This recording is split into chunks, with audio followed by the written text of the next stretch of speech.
가니라. 아멘. 우리는 삶에서 까닭없이 그리고 갑작스럽게 다가오는 고난이라는 그런 불청객을 만나게 됩니다. 이 일에는 누구도 예외가 없죠. 우리가 이렇게 예배하는 이 시간에도요, 이 세상에 끔찍한 악과 고통의 현실이 있습니다. 이 한 시간 안에도요, 적어도 5명의 어린 아이들이 학대와 폭력에 시달리다가 죽어갑니다. 또 1분마다 수천 명이 교통사고로 죽거나 암과 같은 질병으로 숨집니다.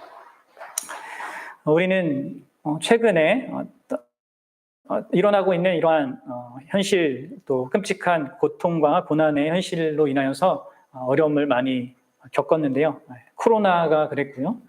지금 또 갑자기 벌어진 우크라이나와 러시아 전쟁도 그렇고, 또 터키와 시리아에서 일어난 지진도 그렇습니다. 수없는 사상자들이 발생했죠. 우리는 그런 일들이 내가 아닌 남들에게 일어나고 있기 때문에 이렇게 가까이 그것을 이렇게 감각하지 못하죠.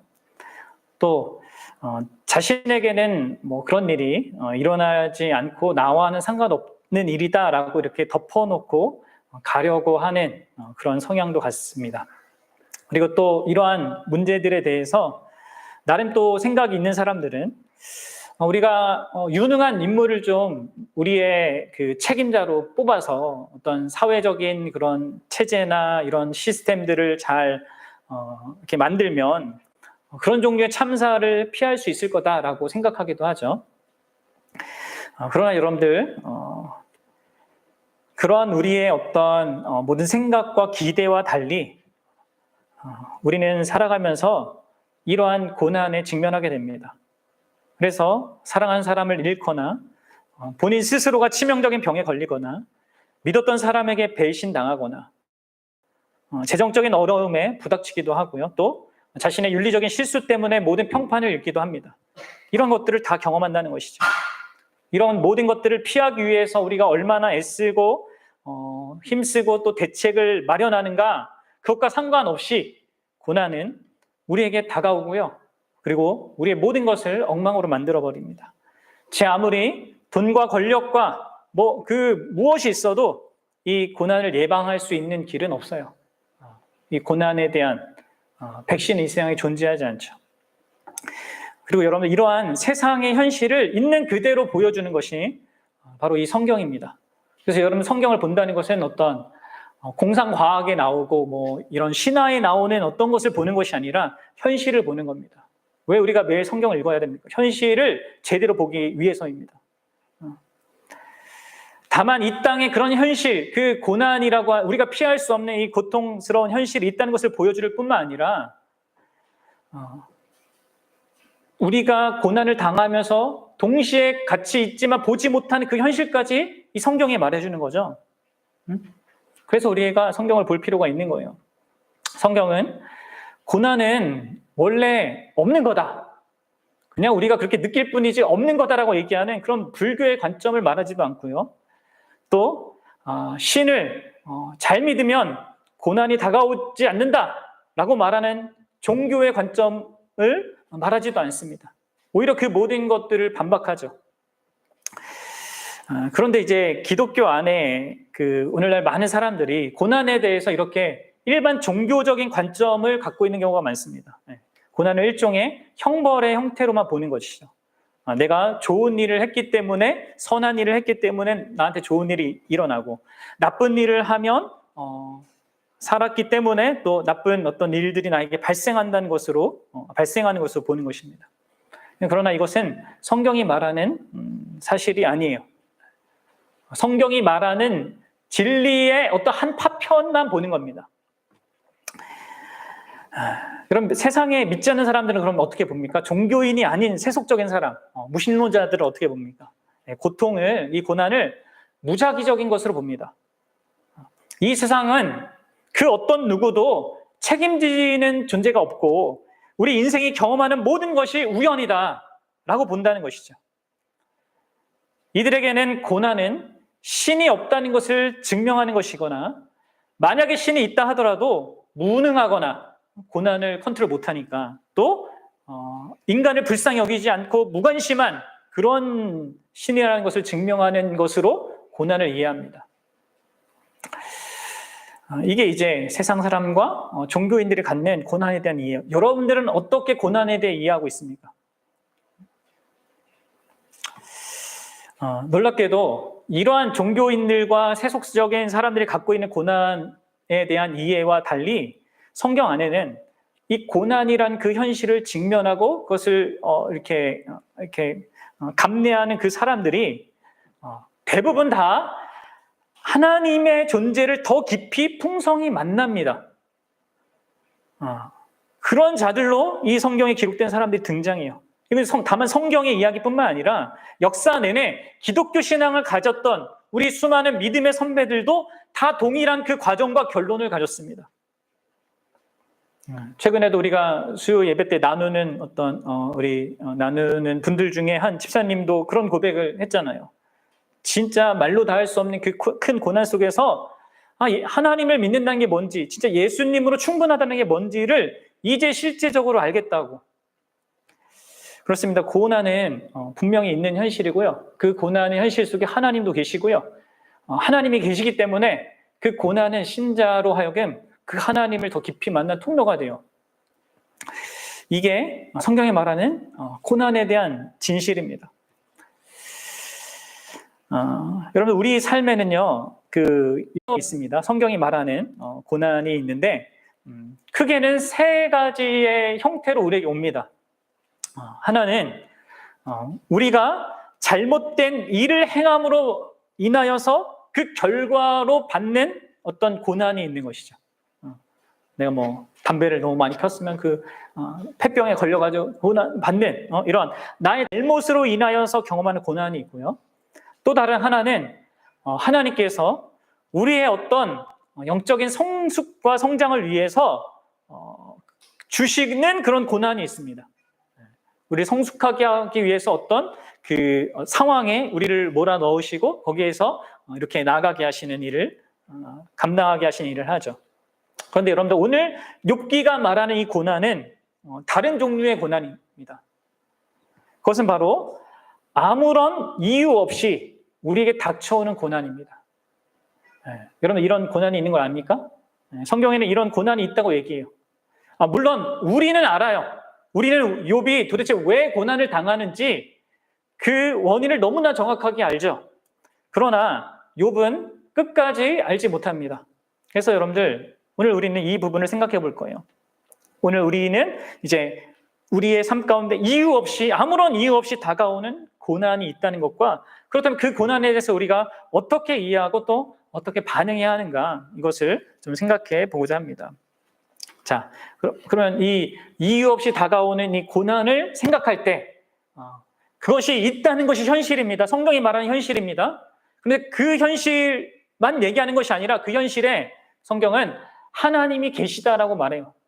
그리고 하나님이 계시다는 사실을 우리가 두 가지로 생각할 수 있는데, 하나는 오늘 본문이 얘기하듯이 이 모든 고난, 이 이유 없는 고난뿐만 아니라 우리가 잘못해서 혹은 하나님이 어떤 뜻 가운데 주시는 이런 고난이라고 부르는 그 모든 것에 하나님이 절대적인 통제권을 갖고 계시다는 거예요. 이것을 여러분들 고난을 이해할 때 명확하게 이해하셔야 될 사실이에요. 하나님이 주관하신다는 거예요. 모든 고난을. 이게 하나님과 이 사탄이 이렇게 대립해서, 이 동등하게 대립해서 하나님이 뭔가 힘이 없어서 이렇게 있게 된 어떤 현실이 아니라는 것이죠.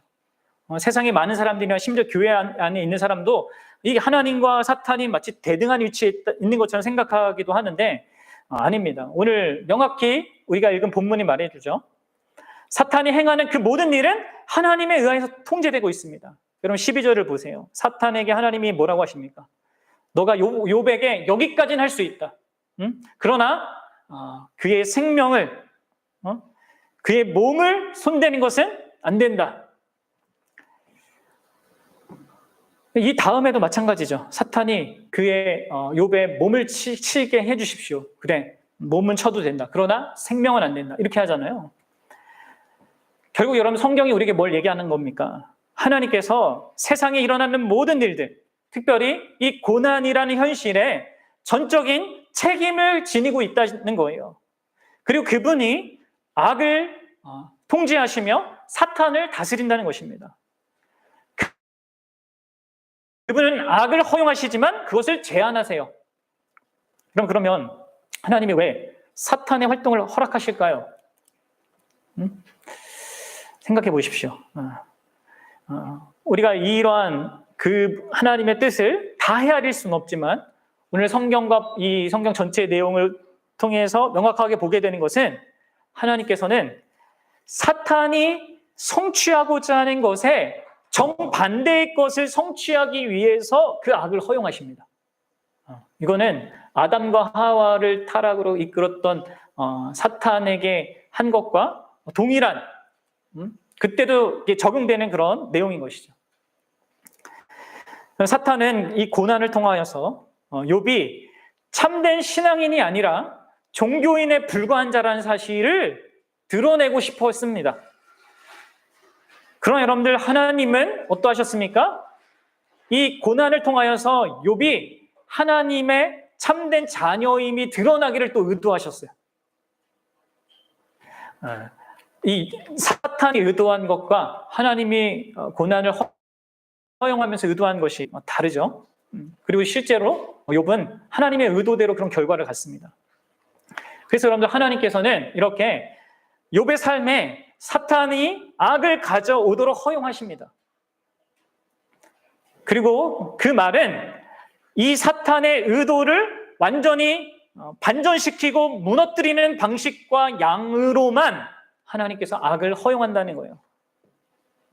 사탄이 의도한 대로 실패하고 오히려 정반대의 일이 성취되는 정도로만 악이 허용되는 것입니다. 이거 개인으로도 그렇고요. 이 세상에 우리가 경험하는 모든 사회적이고 국제적인 그런 악도 다 마찬가지입니다.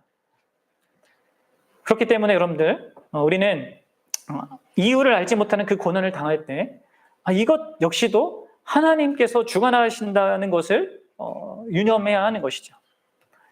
그리고 여러분 두 번째로 우리가 기억할 것은 하나님께서는 우리에게 의도적으로 고난을 주시는 분이 아니라는 거예요. 여러분 이거 잘 생각하셔야 돼요. 하나님께서 허용은 하시지만 그것을 하나님이 의도적으로 우리에게 주시는 것은 아닙니다. 사탄과의 대화를 통해서 우리는 이것을 명확하게 보게 되죠.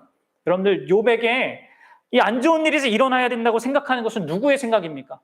하나님의 생각이었습니까? 아니었어요. 사탄의 생각이었어요. 11절에 보십시오. 이제 주의 손을 펴서 그의 소유물을 치소서. 그리하면 틀림없이 주를 향하여 욕하지 아니하겠는가. 사탄이 그런 생각을 하고요. 사탄이 그런 일을 행합니다. 하나님은 그런 생각을 하지 않으십니다. 그분은 실제적으로 능동적으로 직접적으로 우리에게 고통을 가져다 주는 분이 아니십니다. 이것을 아셔야 돼요. 사랑하는 여러분, 하나님이 이 세상을 창조했을 때를 기억해 보십시오. 그분은 이 세상에 자연재해를 만들지 않으셨습니다. 질병을 만들지 않으셨습니다. 세상은 죽음의 그러한 그림자가 없는 장소였습니다. 물론 현재적으로 존재하지만 그 모든 것들이 존재하지만 그것은 그분이 직접 창조한 것이 아니에요. 그럼 뭡니까? 이 모든 악과 고통의 현실은 뭡니까? 그것은 우리 인생들이 하나님께 등을 돌렸을 때 발생하게 될 그런 문제들인 거예요. 인간이 하나님을 반역했을 때 이 세상의 구조가 무너지고 해체되기 시작한 겁니다. 우리가 마치 이렇게 늙어가듯이 늙어서 죽음에 이르듯이 이 세상의 모든 그 피조물들이 다 그러한 상태가 된 것이죠. 우리의 죄가 그렇게 악과 고통의 현실을 가져온 겁니다. 그럼 욥의 삶에 닥친 모든 고난과 고통은 하나님이 적극적으로 원하거나 의도적으로 창조한 것이 아닙니다. 마찬가지로 우리 삶에 닥치는 모든 고난도 그렇습니다. 다만 그것을 사탄이 또 사용하고자 하는 것이죠. 이용하고자 하는 것이죠. 그래서 여러분들 예레미야가 3장 33절에 보면 이렇게 선지자는 얘기해요. 주께서 인생으로 고생하게 하시며 근심하게 하심은 본심이 아니시로다. 그렇죠? 하나님은 우리에게 고난을 주고자 하는 그런 의도를 갖고 계시지 않습니다. 이유를 알 수 없는 고난을 마주했을 때 우리는 이 두 가지 사실을 반드시 기억하셔야 합니다. 하나님께서 모든 것을 주관하고 계시다는 것과 그분이 의도적으로 고난을 주시는 게 아니라는 거죠. 다만 그분이 허용하십니다. 허용하시는 거예요. 그래서 여러분들 이러한 수많은 고난을 겪다 보면 우리가 도대체 왜? 왜인가? 또 왜 나인가? 뭐 이런 질문들을 하게 되는데 그것에 대한 이유가 없을 수 있습니다. 그리고 그 이유가 아무리 찾아도 찾을 수 없다고 해도 우리는 체념할 게 아니라 그러한 현실을 받아들여야 합니다. 그리고 고난의 현실만 받아들일 게 아니라 그 고난을 통제하시고 의도적이진 아니시지만 그것을 허용하시는 하나님이 계시다는 것을 생각해야 한다는 거예요.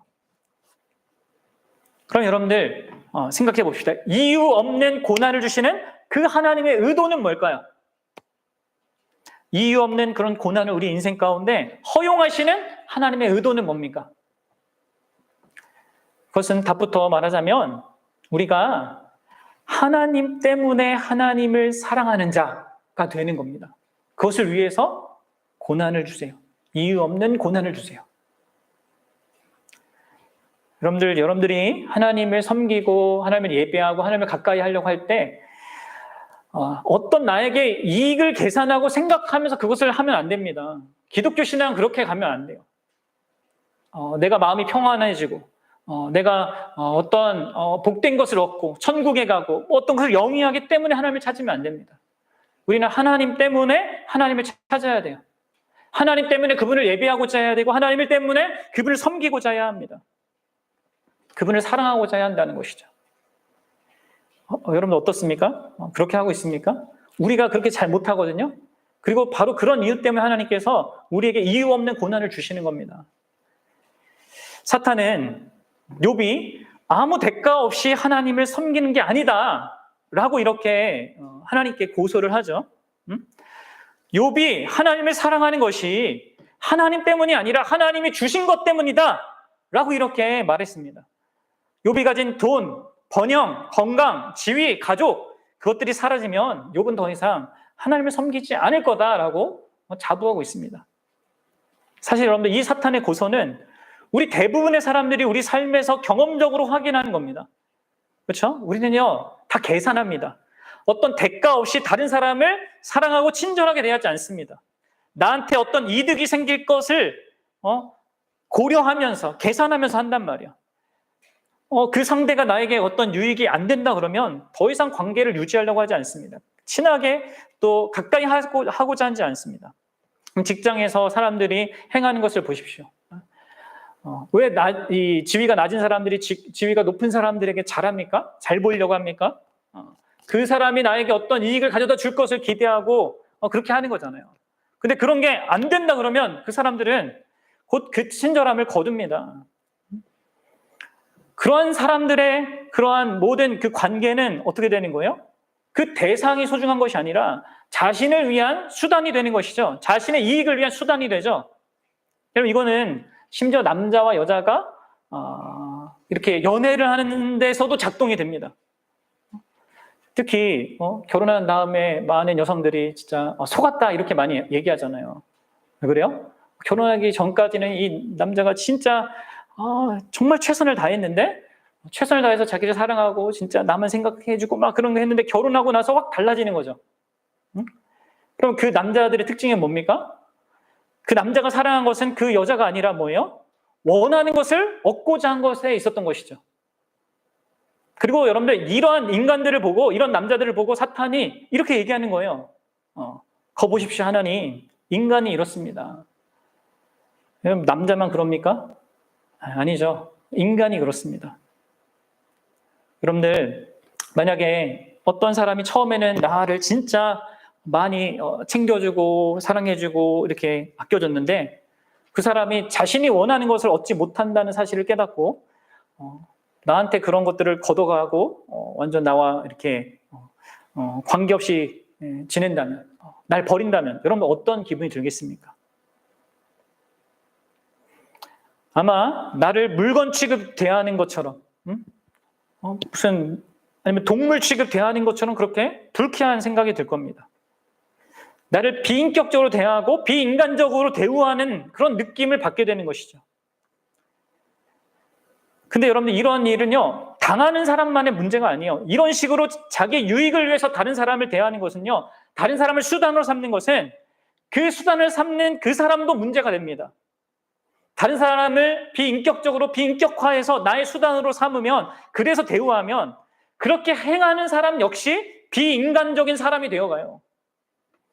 다른 사람을 착취하고 조종하려고 하고요. 이 사탄처럼 냉소적인 그런 존재가 되는 겁니다. 내 이익과 관련이 없으면 난 안 움직여. 점점점 사탄과 닮아가게 되는 것이죠. 여러분들, 우리가 하나님이라는 이유 때문에 사랑하고 우리가 사람을 사람이라는 이유 때문에 사랑하지 않는다면 우리는 하나님이 창조한 인간다운 다운 삶을 사는 게 아니에요. 하나님이 구원받은 자녀다운 삶을 사는 게 아닙니다. 그리고 여러분들, 우리가 진짜 인간답게 살기 원한다면 하나님과 이웃을 있는 그대로 사랑하는 법을 배워야 합니다.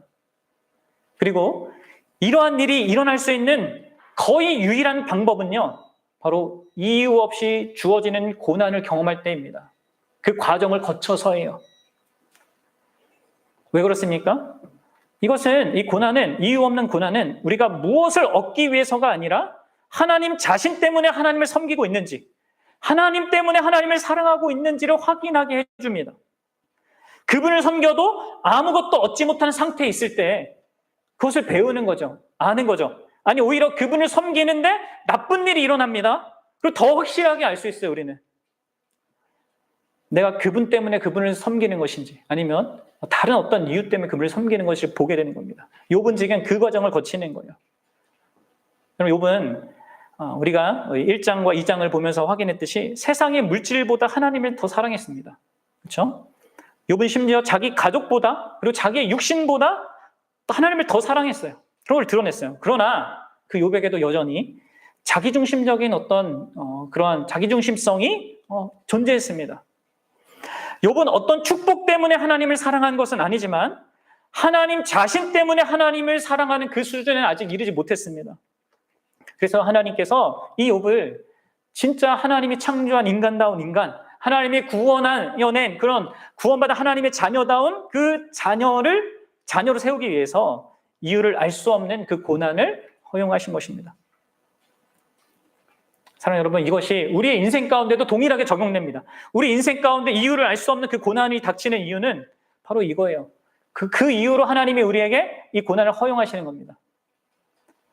만약에 여러분들이 내가 당하는 고난에 대한 그 답을 갖게 된다면요, 그 고통은, 그 고난은 하나님이 진짜 원하시는 우리가 되는 일을 방해하게 돼요. 우리가 진정으로 하나님 때문에 사랑하고, 그래서 인간다워지기 위해서는요, 그리고 사탄이 말하는 그 비인간적인 존재가 되지 않기 위해서는 이 이유 없는 고난이 우리에게 필요한 거예요. 그게 이 땅 현실에 있는 것이고요. 그것을 사용하는 사단이 있고 그것들을 허용하는 하나님의 의도가 여기 있는 것이죠. 그래서 여러분들, 우리는 이유가 없는 그런 고난이 가득한 삶을요, 적극적으로 또 기꺼이 받아들여야 합니다. 그리고 그렇게 할 때 여러분들, 우리는 하나님을 진실하게 사랑하는 그런 사람이 될 수 있는 거예요. 참된 사랑을 할 수 있는 것이죠. 그리고 그 사랑을 받아서 이웃도 참되게 사랑할 수 있는 겁니다. 사탄은 참된 사랑에 대해서 언제나 냉소적입니다. 믿질 않아요. 처음에 아담과 하와에게도 이 사탄이 아담과 하와에게 속였던 게 뭐예요? 하나님이 너희들 사랑하는 거 아니다. 사랑했으면 왜 선악과 먹게 하지 않았겠냐? 응? 가장 좋은 걸 안 주시는 거야. 냉소적인. 지금은 욥에게 어떻게 합니까? 하나님은 욥에 대해서 이렇게 얘기했어요. 그는 내 종이고 그는 나를 경외한다.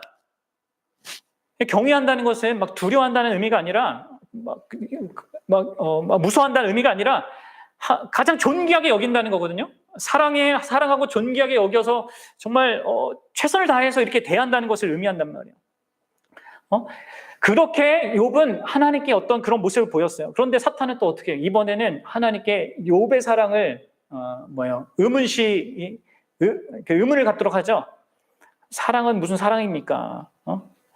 욥은 하나님을 이용하는 것뿐입니다. 그럼 여러분들 이게 이제 사탄이 이 세상 사람들을 보는 관점이고요. 그러나 하나님은 하나님의 백성과 그 자녀를요, 진정으로 어떤 상황 속에서도 진짜 참되게 사랑한 자를 만들기 원하셔요. 그거를 행하시는 겁니다. 이 사탄이 고난을 이용할 때 하나님은 고난을 허용하심으로 이러한 뜻을 이루시는 거예요. 그래서 여러분들 이러한 현실을 여러분들 잘 이해하고 받아들이고 수용하십시오. 그리고 그것이 하나님이기 때문에 사랑하는 길이 된다는 것을 기억하십시오. 그것이 진짜 그 고난을 통과하는 것이 진정한 인간이 되는 유일한 길이라는 것을 기억하십시오. 그렇지 않으면 우리 모든 인생들은요, 이런 고난, 이유 없는 고난이 없으면 우리는 악마적인 삶을 살 수밖에 없습니다. 사탄이 원하는 바로 그 삶을 살 수밖에 없어요. 하나님도 다 내 유익을 위해서 계산하며 사랑하고 섬기려고 하고, 이웃도 다 자기 유익을 위해서 계산하고 사랑하며 섬기려고 합니다. 자, 그러면 여러분들 마지막으로 이러한 그런 고난을 우리가 있다는 것을 보고 그것을 통치하시는 하나님과 그것을 이용하는 그 사단과 그것을 허용함으로 자기의 의도를 이루시는 하나님, 그런 하나님 때문에 이런 것들이 있으니까 그것을 수용하고 받아들여야 한다라는 것을 우리가 알았는데, 그럼 이 고난을 어떻게 통과할 수 있는가? 이게 또 이제 중요하잖아요. 알겠는데 그 고난을 닥치면 너무 힘들고 괴롭고 또 그것을 거치는 그 과정이 사실 힘든 거잖아요. 어떻게 해야 됩니까? 욥이 우리에게 좋은 그러한 어떤 본을 우리에게 보여주죠. 우리 1장 20절과 22절을 같이 보도록 합시다. 1장 20절과 22절입니다. 같이 읽어보겠습니다. 시작. 욥이 일어나 겉옷을 찢고 머리털을 밀고 땅에 엎드려 예배하며 이르되 내가 모태에서 알몸으로 나왔은즉 또한 알몸이 그리로 돌아가오실지라. 주시니도 여호와시오 거두시니도 여호와시오니 여호와의 이름이 찬송을 받으실지니이다 하고 이 모든 일에 욥이 범죄하지 아니하고 하나님을 향하여 원망하지 아니하니라. 아멘. 우리가 어떻게 통과해야 합니까? 먼저는 잘 울어야 합니다. 그렇죠? 자신의 그 고통과 감정적인 그 어떤 진정성을 우리는 표현할 수 있습니다. 욥이 보십시오. 겉옷을 찢고 머리털을 밀고 진짜 슬퍼했습니다. 억지로 그것을 참으려고 하지 않았습니다. 이런 것을 다 이해하니까 나는 괜찮아, 이렇게 할 필요는 없는 겁니다. 우리는 있는 그대로 우리의 감정과 아픔과 그러한 것들을 표현해야 해요. 그러면서도 어떻게 했습니까? 욥이 범죄하지 않았다. 죄를 범하는 대로 나아가지 않았습니다. 여러분, 그러면 그가 이렇게 자기의 그러한 아픔을 표현하고 심지어 이렇게 범죄하지 않는 식으로 이러한 고난을 감내하게 되는 그러한 어떤 원동력은 무엇이었습니까? 바로 그게 우리에게 필요한 것이죠. 그것은 21절에서 그가 말하는 것처럼 뭐예요? 바로 그러한 현실에서 하나님의 은혜를 기억한 겁니다. 하나님의 은혜를 바라본 겁니다. 그 힘겨운 고난의 시절에 하나님의 은혜를 의지적으로 주목했습니다. 그렇죠? 여러분, 욥은 이 모든 것, 지금까지 자기가 누려왔던 그 모든 것들을 자기가 성취했고 자기가 이뤘고 자기가 자기의 노력과 있음과 혹은 자기의 운으로 가진 거기 때문에 그것을 빼어간 하나님에게 왜 내 거를 이렇게 합니까? 라고 반응하지 않았습니다. 뭐라고 합니까? 자신이 알몸으로 나왔고 알몸으로 돌아갈 거다라고 하면서 분명한 그러한 현실적인 감각을 가지면서 또한 그러한 모든 자기에게 주어진 것이 하나님의 선물이라는 것을 상기했습니다. 기억해냈습니다. 그럼 마찬가지 우리가 고난의 현실에 있을 때 우리는 이러한 하나님의 은혜를 기억해야 합니다.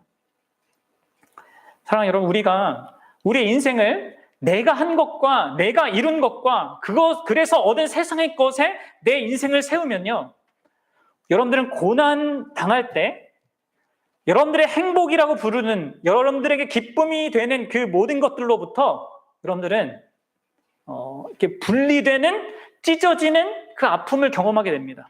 그 고통이 말 그대로의 고통이죠. 고난은 언제나 우리에게 중요하게 여겨지는 이 세상의 것들을 뺏어갑니다. 여러분이 세상의 것에, 세상적인 무엇에, 이 피조된 무엇에 여러분들의 인생을 걸면 고난은 언제나 우리를 더 슬프게 만들고, 더 화나게 만들고, 더 나쁘게 만듭니다. 그러나 여러분들 욥처럼 우리의 인생을 하나님의 은혜 위에 세우면요, 고난은 우리를 우리의 기쁨의 근원으로 더 깊이 우리를 끌고 들어가요. 이게 놀라운 역설인 것이죠.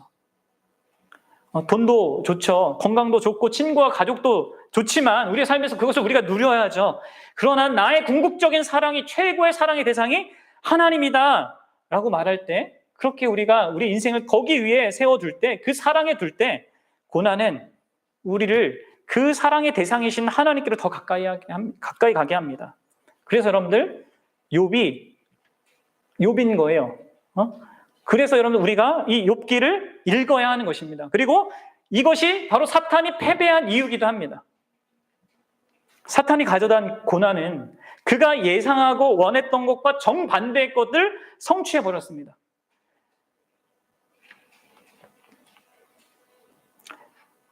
여러분들 꼭 기억하십시오.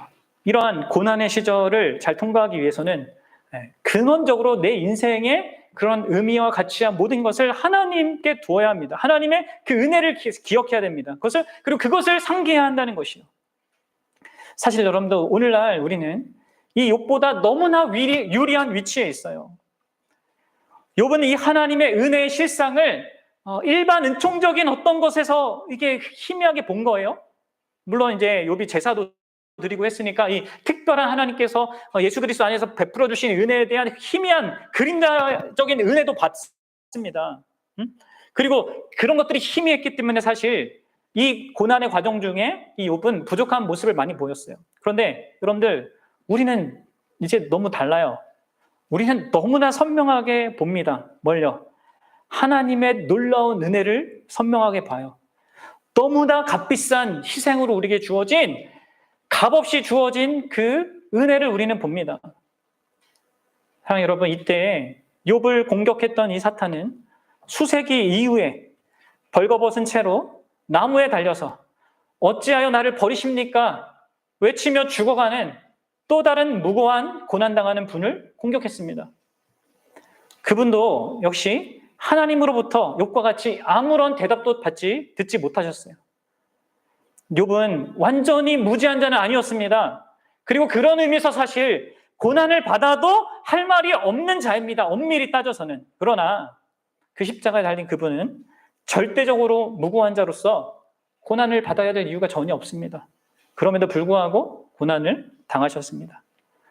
욥은 하나님께 고난당하는 동해에 그 끔찍한 고난 속에서 하나님이 나를 버리셨는가라는 그러한 느낌을 가졌지만 실제로 버림받은 것은 아니었죠. 이 모든 과정에 하나님이 함께 하시잖아요. 또 마지막에 하나님께서 다시 회복하시면서 다 모든 것들을 회복해 주시잖아요. 그러나 여러분들, 십자가에 달리신 그분은 진정으로 하나님께 버림받았습니다. 실제적으로. 사랑하는 여러분, 하나님께서 예수님에게 요구했던 게 무엇이었습니까? 이것은 인류 역사상 유일하게 하나님께서 단 한 존재에게만 요구하신 거거든요. 그건 뭐예요? 내가 나에게 만약 온전하게 완전하게 순종한다면 나는 너를 지옥의 심판을 경험하게 할 거다. 이러한 이야기를 여러분 들어보셨습니까? 예수님 외에 그 어떤 인간에게도 하나님은 그런 식으로 말한 적이 없어요. 그런데 예수님 어떻게 하십니까? 예수님은 그러하신 하나님의 뜻에 순종하십니다. 뭘 얘기합니까? 바로 예수님만이 진정으로 아무것도 바라지 않고 하나님을 섬기고 사랑하신 유일무이한 분이라는 것을 보여주는 거예요. 왜 그렇게 하신 겁니까? 그분이 하나님을 사랑하셔서 그렇게 하셨습니다. 또한 그분이 우리를 사랑하셔서 그렇게 하셨습니다. 그래서 우리가 받아야 될 그 심판의 대가를 친히 담당하셨습니다. 그리고 여러분들 바로 그러한 사실 때문에 우리가 마주하는 그 어떤 고난도, 내 잘못 때문에 당하는 그 고난도, 어떤 유익 아니면 이유 없이 주어지는 그 모든 고난도 신자에게는 죄에 대한 대가가 아니라는 것을 분명히 여러분 아셔야 합니다. 죄에 대한 대가로서의 고난은 그분이 다 받으셨어요. 우리가 당하는 고난은 징계일 수도 있고 우리를 성숙하게 하는 어떤 의미로 주어질 수도 있고 또 전혀 이유를 모를 수도 있지만 죄에 대한 대가는 전혀 아니에요. 특별히 우리가 이유를 알 수 없는 그 고난의 현실을 살아갈 수 있는 이 유일한 길은요, 이 욥이 가리키는 궁극적인 그 존재, 궁극적인 그 욥을 바라보는 거예요. 그리고 그 십자가에서 일어난 일, 그것을 우리는 봐야 합니다. 그분이 우리를 위해서 죽으셨을 때 우리는 사탄이 얼마나 큰 거짓말쟁인지를 또한 확인하게 됩니다. 그렇죠? 사탄이 첫사람 아담에게 했던 거짓말, 하나님은 너희를 사랑하지 않아. 너에게 최고의 것을 주시는 분이 아니야. 그래서 선악과를 안 준 거야. 하면서 하나님에 대한 그 사랑에 대한 의심을 넣어서 심어 넣어서 그게 이제 죄의 그런 뿌리가 되지 않습니까? 근데 예수님의 그 십자가는 뭡니까? 하나님이 얼마나 우리를 사랑하시는지, 어떻게 우리를 사랑하는지, 우리를 어떻게 있는 그대로 사랑하는지, 심지어 아직 우리가 죄인일 때도 우리를 사랑하시는지를 보여주세요. 그래서 로마서 5장 8절에서 사도 바울이 이렇게 얘기해요. 우리가 아직 죄인 되었을 때 그리스도께서 우리를 위하여 죽으심으로 하나님께서 우리에 대한 자기의 사랑을 확증하셨느니라. 사랑하는 여러분, 예수님께서 그 사랑 때문에 우리에게 받으신 것이 아무것도 없습니다. 받으실 일도 없어요. 왜냐하면 그분은 이미 모든 것을 소유하셨기 때문입니다. 그분이 우리를 사랑하시는 것은 우리에게 무언가를 얻고자 함이 아니에요. 우리가 줄 수 있는 것도 없고요. 그분은 우리를 그저 있는 그대로 사랑하시는 것입니다. 우리를 사랑하기 때문에 사랑하세요. 그분이 우리를 있는 그대로 사랑하셨기에 여러분들, 우리도 그분을 있는 그대로 사랑해야 되는 게 마땅하지 않겠습니까? 예수님께서 우리를 위해서 고난받으신 것은요, 우리가 고난받지 않는 삶을 살도록 하시는 것이 아니라 우리가 고난받을 때에도 우리도 그분처럼 그분을 사랑할 수 있게 하도록 하신 것입니다. 이 사실을 기억하고 이 사실을 너무나 놀라운 은혜의 사실로 알고서 자기 현실을, 여러분들의 현실을, 그 알 수 없는 고난이 가득한 이 현실을